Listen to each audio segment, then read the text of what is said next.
Hi everyone. I went out for a nice walk today and I came back and I'm doing my cooking here at home. I use my Indian spices, so I just took a chicken breast and I put in a few cloves of garlic, a teaspoon of ginger, and then paprika, a little bit of cloves, and I mix all that together, and coriander, and I mix it all. I leave it to absorb the spices for at least 4 or 5 hours, and then I just make that in the oven. Sometimes I make for 2 or 3 days, and then I can just take it out and heat it up, and it saves you money, it saves you time when you do that. I can't afford these frozen things anyway. But yeah, the interviews are going well. I just hope I get something soon. It's bad news for us in Canada. The unemployment rate is growing, and I guess we're going to go back to, if you get a contract, you take it. It's really sad because it's very hard to get loans here to start up things for spiritual directors. It's hard to get an income that way. So all we can do is pray and hope for the best. And I ask for St. Joseph's intercession because many of us have been out of work a long time. And it's also depressing. It's depressing for young people. It's depressing for the youth. And I mean, if you can't even get a job in retail, it's really sad. So I don't know if people are leaving here and going to America. I'm not planning to go to America. But if I get a job in England or Zimbabwe or somewhere else, then I'll go. Because even the jobs that they're contacting me for, it's not like full-time work. It's 1 day's reception work or 2 months contract. So I'm like, yeah, okay, go ahead and present me. I mean, it's better than nothing. At least I can put it and say I've been applying 365 days of the year for jobs. But yeah, it's not a good situation here. And I guess all we can do is hope for the best.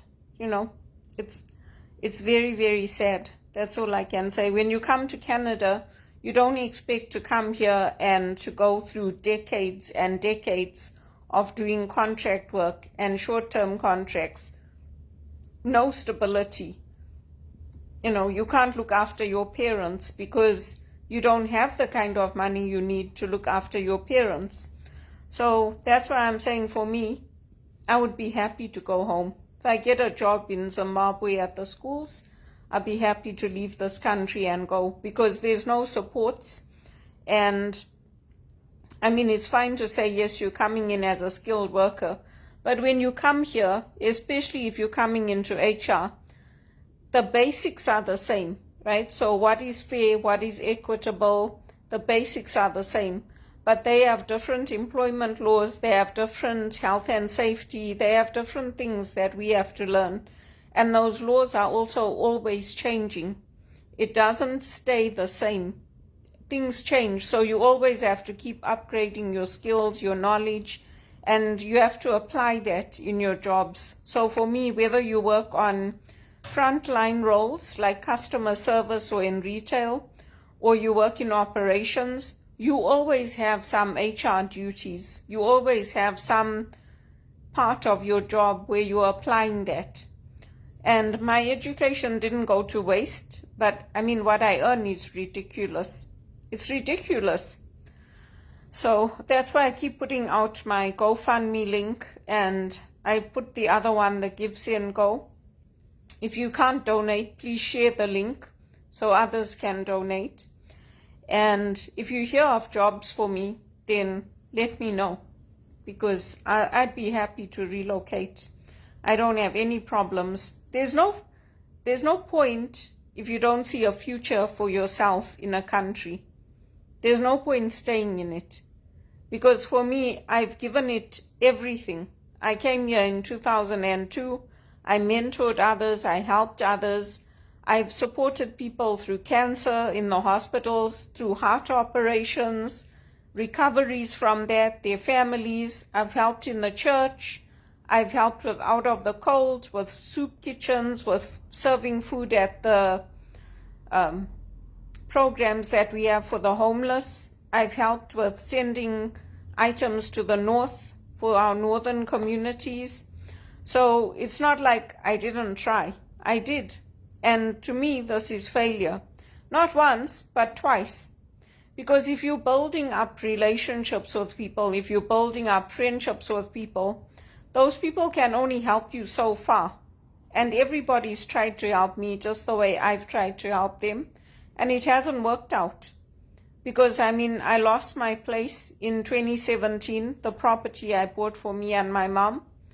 And again, there was a delay with the money being sent to my mom. So we couldn't put that money forward for the mortgage, and the bank said, no, your debt ratios are too high, we're not going to do it.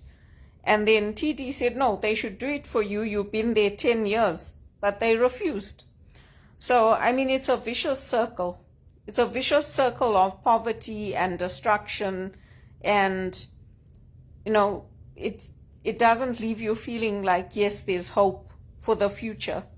At least not with me. Like when I see the job numbers and the figures that are coming out, I'm like, well, then why do you want people to stay here?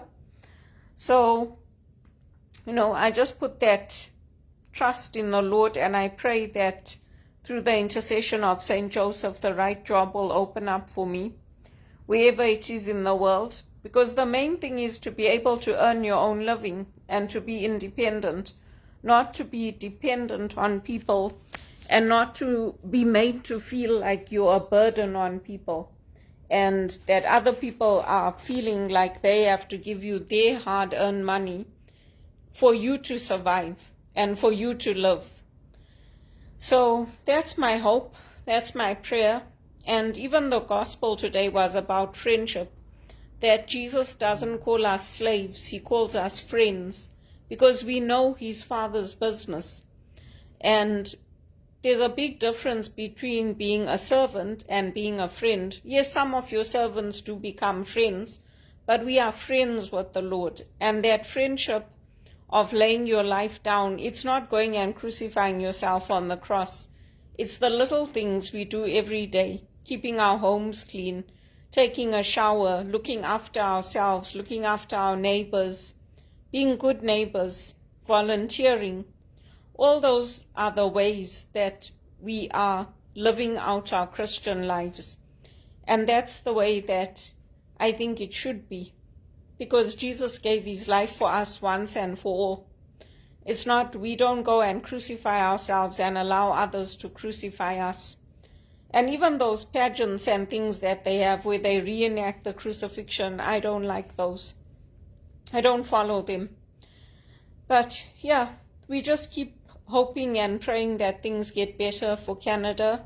We pray for Canada that things will change, and other places in the world that are suffering, that are in wars, that are in destitution.